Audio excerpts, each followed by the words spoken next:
स्वागत है। आज हम एक ऐसे विषय पर बात करने वाले हैं जो आजकल हर जगह है, पर शायद हम उसे ठीक से समझते नहीं। हम बात कर रहे हैं आर्टिफिशियल इंटेलिजेंस, या जिसे हम सब एआई कहते हैं। बिल्कुल। और एआई का नाम सुनते ही मतलब लोगों के दिमाग में बड़ी बड़ी मशीनें, रोबोट्स, ऐसी चीजें आने लगती हैं। हाँ, और सच कहूँ तो थोड़ी घबराहट भी होती है। हमारे पास जो स्रोत है वो इसी घबराहट और उलझन को दूर करने की बात करते हैं। तो आज हम इसी की गहराई से पड़ताल करेंगे। और हमारा मकसद आज इसे बिल्कुल सरल रखना है। हमारे स्रोत the prompt snap introduction to artificial intelligence के आधार पर हम इसे बिना किसी मुश्किल तकनीकी शब्द के समझने की कोशिश करेंगे। बहुत बढ़िया। तो चलिए सबसे पहले और सबसे बड़े सवाल से ही शुरू करते हैं। ये एआई आखिर है क्या? देखिए, इसका पूरा नाम है आर्टिफिशियल इंटेलिजेंस। आर्टिफिशियल यानी जो इंसानों ने बनाया हो, और इंटेलिजेंस मतलब सोचने समझने की शक्ति। हाँ, को ये हुई इंसानों की बनाई हुई सोचने की शक्ति। लेकिन स्रोत इसे और भी आसान बनाता है। वो इसे कहता है एक स्मार्ट हेल्पर, एक होशियार मददगार। स्मार्ट हेल्पर मतलब एक औजार या टूल की तरह। बिल्कुल, एक ऐसा टूल जो हमारे काम में हमारी मदद करने के लिए है, हमारी जगह लेने के लिए नहीं। इसका काम हमारा समय और मेहनत बचाना है। ठीक है, स्मार्ट हेल्पर वाली बात मुझे समझ आ रही है, पर एक सवाल है। मेरा कैलकुलेटर भी तो मेरा हेल्पर है, वो भी मुश्किल गणित को आसान बनाता है। तो एक कैलकुलेटर और एआई में मतलब फर्क क्या है? ये बहुत ही अच्छा सवाल है, और यहीं पर एआई का असली जादू है। देखिए, आपका कैलकुलेटर सिर्फ वही कर सकता है जो उसे बताया गया है, जोड़, घटाव, गुणा। हाँ, वो कुछ नया नहीं सीख सकता। बिल्कुल। वहीं दूसरी तरफ एआई, वो सीख सकता है। यही सबसे बड़ा फर्क है। जैसे मान लीजिए आप उसे हजारों बिल्लियों की तस्वीरें दिखाते हैं, तो वो हर तस्वीर को देखकर सीखेगा कि बिल्ली के कान कैसे होते हैं, मूंछें होती हैं, आंखें खास तरह की होती हैं। अच्छा, तो वो एक पैटर्न पहचानना सीख रहा है। हाँ, वो इन सब जानकारियों से एक पैटर्न बनाना सीखता है। अब अगली बार जब आप उसे किसी और जानवर की, मान लीजिए कुत्ते की तस्वीर दिखाएंगे, तो वो उस पैटर्न से मिलाएगा और कहेगा, नहीं, ये बिल्ली नहीं है। क्योंकि वो डेटा से लगातार सीख रहा है और खुद को बेहतर बना रहा है। एकदम सही। आपका कैलकुलेटर ये कभी नहीं कर सकता। और यही सीखने की क्षमता उसे सिर्फ एक टूल से ज्यादा एक स्मार्ट हेल्पर बनाती है। ये तो समझ आ गया, लेकिन यहीं से वो डर वाली बात भी शुरू होती है। अगर ये इतना स्मार्ट है, तो फिर फिल्मों में जो दिखाते हैं कि रोबोट्स दुनिया पर कब्जा कर लेंगे, वो सब क्या है? वो एआई से जुड़ी सबसे बड़ी और सबसे आम गलतफहमी है। फिल्मों में जो हम देखते हैं उसे विशेषज्ञ कहते हैं आर्टिफिशियल जनरल इंटेलिजेंस या एजीआई। मतलब एक ऐसा एआई जो इंसानों की तरह कुछ भी सोच सकता है, महसूस कर सकता है, अपनी मर्जी से फैसले ले सकता है। और सच ये है कि सच ये है कि ऐसी चीज अभी सिर्फ कहानियों और फिल्मों में ही है, असलियत में नहीं। हमारे पास आज जो एआई है उसे कहते हैं नैरो एआई। नैरो एआई, इसका क्या मतलब हुआ? इसका मतलब है कि वो किसी एक खास काम में माहिर होता है, बस एक काम में। जैसे एक एआई जो शतरंज में दुनिया के चैंपियन को हरा सकता है, वो शायद ये भी ना बता पाए कि तस्वीर में बिल्ली है या कुत्ता। अच्छा। और जो एआई तस्वीर पहचान सकता है, वो शायद आपके लिए एक ईमेल भी ना लिख पाए। ये सब अपने अपने काम के एक्सपर्ट हैं, लेकिन उसके बाहर बिल्कुल अनजान। तो इसका मतलब ये हुआ कि एआई की अपनी कोई चेतना, कोई भावनाएं या अपनी कोई इच्छा नहीं होती? नहीं नहीं, बिल्कुल नहीं। वो दुनिया पर कब्जा करने का सोच भी नहीं सकता, क्योंकि सोचना उसका काम नहीं है। उसका काम सिर्फ दिए गए निर्देशों का पालन करना है। हाँ, उसके पास कोई फीलिंग्स नहीं होती। वो डेटा में खुशी या गुस्से वाले शब्दों के पैटर्न को पहचान सकता है, लेकिन वो खुद कभी खुश या गुस्सा महसूस नहीं कर सकता। तो कंट्रोल हमेशा इंसान के हाथ में ही रहता है। हमेशा। वो एक शानदार सहायक है, लेकिन कप्तान हमेशा इंसान ही है। ये जानना वाकई दिलचस्प है कि ये कोई भविष्य की चीज नहीं है, ये तो पहले से ही हमारे चारों तरफ है। बिल्कुल। और जब हम ये समझ जाते हैं तो एआई का डर और भी कम हो जाता है। जैसे कहाँ? हमारे रोज के जीवन में? आप इसे हर रोज इस्तेमाल करती हैं। जब आप नेटफ्लिक्स खोलती हैं और वो आपको आपकी पसंद की फिल्में या शो सुझाता है, वो एआई है। वो एआई है। जब आप Amazon पर कुछ खरीदती हैं और वो बताता है जिन लोगों ने ये खरीदा उन्होंने ये भी खरीदा, वो भी एआई है। ये सब हमारी पुरानी पसंद के डेटा से पैटर्न सीखकर काम कर रहा है। बिल्कुल। और गूगल सर्च का उदाहरण तो सबसे बड़ा है। हाँ, पर अब ये सिर्फ कीवर्ड खोजने से तो कहीं ज्यादा है ना? बहुत ज्यादा। पहले गूगल सिर्फ आपके लिखे शब्दों को वेब पेजों में ढूंढता था। अब एआई की मदद से गूगल आपके शब्दों के मतलब को समझता है। मतलब को समझता है? कैसे? जैसे अगर आप सर्च करें दिल्ली में कल का मौसम कैसा रहेगा बिना बारिश के, तो वो बिना बारिश के असली मतलब को समझकर आपको सिर्फ धूप या बादल वाले मौसम का हाल बताएगा। अरे वाह! इसे नेचुरल लैंग्वेज प्रोसेसिंग कहते हैं। ये एआई की वो शाखा है जो हमारी इंसानी भाषा को समझती है। अच्छा, तो जब हम सिरी या गूगल असिस्टेंट से बात करते हैं तो यही एनएलपी काम कर रहा होता है? हाँ, वही टेक्नोलॉजी है।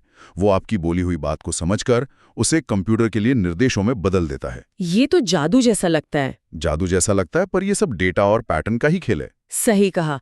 तो अगर ये स्मार्ट हेल्पर इतना कुछ कर सकता है तो इसकी काबिलियत की हद कहाँ तक है? पहले इसकी सीमाएं थीं, लेकिन अब ये बहुत आगे निकल चुका है।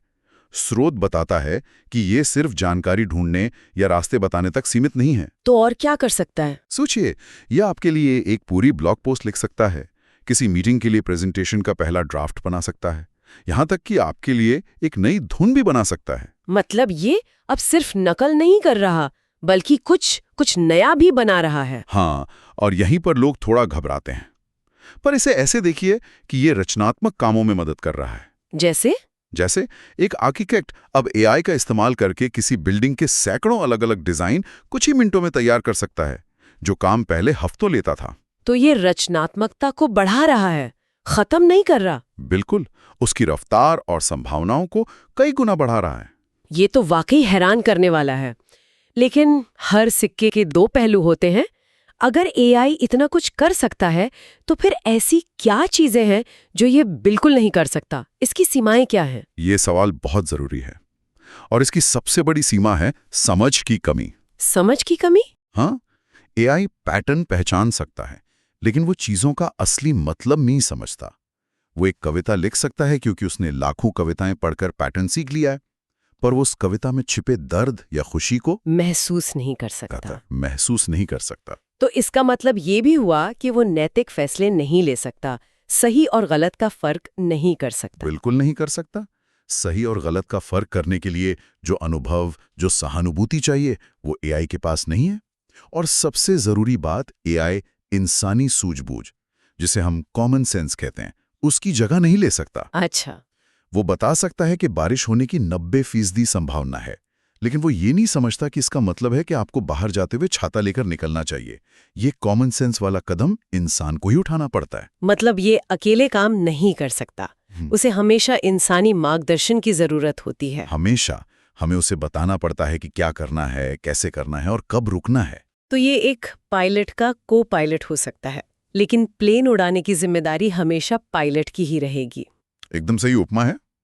वो एक शानदार को पायलट है, लेकिन कप्तान हमेशा इंसान ही रहता है। ये समझना बहुत जरूरी है। अब एक और बड़े मुद्दे पर आते हैं, नौकरियों का डर। बहुत से लोगों को लगता है कि एआई के आने से उनकी नौकरी चली जाएगी। ये चिंता कितनी सही है? ये एक स्वाभाविक चिंता है, और स्रोत इस बात को बहुत साफ तरीके से बताता है। एआई सारी नौकरियां खत्म नहीं करेगा, लेकिन ये काम करने का तरीका जरूर बदलेगा। काम करने का तरीका बदलेगा? हाँ, इसे ऐसे सोचिए, जब कंप्यूटर आए थे तब भी तो यही डर था। सही बात है। बहुत से काम जो हाथ से होते थे वो कंप्यूटर करने लगा, लेकिन कंप्यूटर ने IT professional, software developer, data analyst जैसी लाखों नई तरह की नौकरियां पैदा भी तो की। तो आप कह रहे हैं कि एआई कुछ पुराने काम करने के तरीकों को हटाएगा, लेकिन साथ ही नए तरह के काम और नौकरियां भी बनाएगा। बिल्कुल, भविष्य में नए तरह के स्किल्स की जरूरत होगी। जो लोग एआई को एक टूल की तरह इस्तेमाल करना सीखेंगे वो आगे बढ़ेंगे। जैसे वो ग्राफिक डिजाइनर वाला उदाहरण। हाँ, एक ग्राफिक डिजाइनर शायद एआई से डरे, लेकिन अगर वही डिजाइनर एआई का इस्तेमाल करके 1 घंटे में 100 अलग-अलग डिजाइन आइडियाज तैयार कर ले, तो उसकी कीमत तो और भी बढ़ जाएगी। तब एआई उसका प्रतियोगी नहीं बल्कि उसका को पायलट बन जाएगा। बिल्कुल। तो भविष्य का सबसे जरूरी स्किल एआई को प्रोग्राम करना नहीं, बल्कि एआई के साथ मिलकर काम करना सीखना होगा। तो डरने की बजाय सीखने की जरूरत है। सीखना ही कुंजी है। एआई सीखने का मतलब कोडिंग सीखना नहीं है। इसका मतलब है ये सीखना कि इस नए शक्तिशाली टूल का सबसे अच्छा इस्तेमाल कैसे किया जाए। तो इन सब बातों को अगर हम समेटें तो इस पूरी चर्चा की सबसे बड़ी सीख क्या है? आज की चर्चा का सबसे बड़ा संदेश शायद यही है कि एआई डरावना नहीं है। ये सरल है अगर इसे सही नजरिए से देखा जाए। ये एक मददगार है, एक टूल है जिसे कोई भी सीख सकता है। और इसे इस्तेमाल करने के लिए आपको कोई कंप्यूटर वैज्ञानिक होने की जरूरत नहीं है। बिल्कुल नहीं। जैसे आज हम सब स्मार्टफोन इस्तेमाल करना जानते हैं, वैसे ही कल हम एआई का इस्तेमाल करना सीख जाएंगे। ये हमारी क्षमताओं को बढ़ाने आया है, उन्हें छीनने नहीं। तो हमें इससे डरने की नहीं बल्कि इसे समझने और अपनाने की जरूरत है। इसे एक अवसर की तरह देखना चाहिए। एकदम सही। और इसी सोच के साथ मैं श्रोताओं के लिए एक अंतिम विचार छोड़ना चाहूंगा। जरूर। आज की चर्चा के बाद अपने रोज के किसी एक ऐसे काम के बारे में सोचिए जो थोड़ा उबाऊ लगता हो या जिसमें बहुत दोहराव हो। जैसे कोई रिपोर्ट बनाना या सोशल मीडिया के लिए आइडिया सोचना। हाँ, अब बस कल्पना कीजिए कि आपके पास एक बहुत ही होशियार और कभी न थकने वाला इंटर्न है। आप उसे इस काम में मदद के लिए क्या निर्देश देंगे? आप उससे क्या करवाना चाहेंगे? मतलब ये सोचना कि एक स्मार्ट हेल्पर यहाँ मेरी मदद कैसे कर सकता है। हाँ, सिर्फ इस तरह से सोचना ही एआई को अपने काम में शामिल करने की दिशा में पहला कदम है। जब आप इसे एक समस्या के समाधान की तरह देखने लगेंगे तो डर अपने आप जिज्ञासा में बदल जाएगा। ये एक बेहतरीन विचार है। आज हमने समझा कि एआई क्या है, वो कैसे काम करता है और सबसे जरूरी बात वो क्या नहीं है। मुझे लगता है ये जानकारी ही आधे डर को खत्म कर देती है।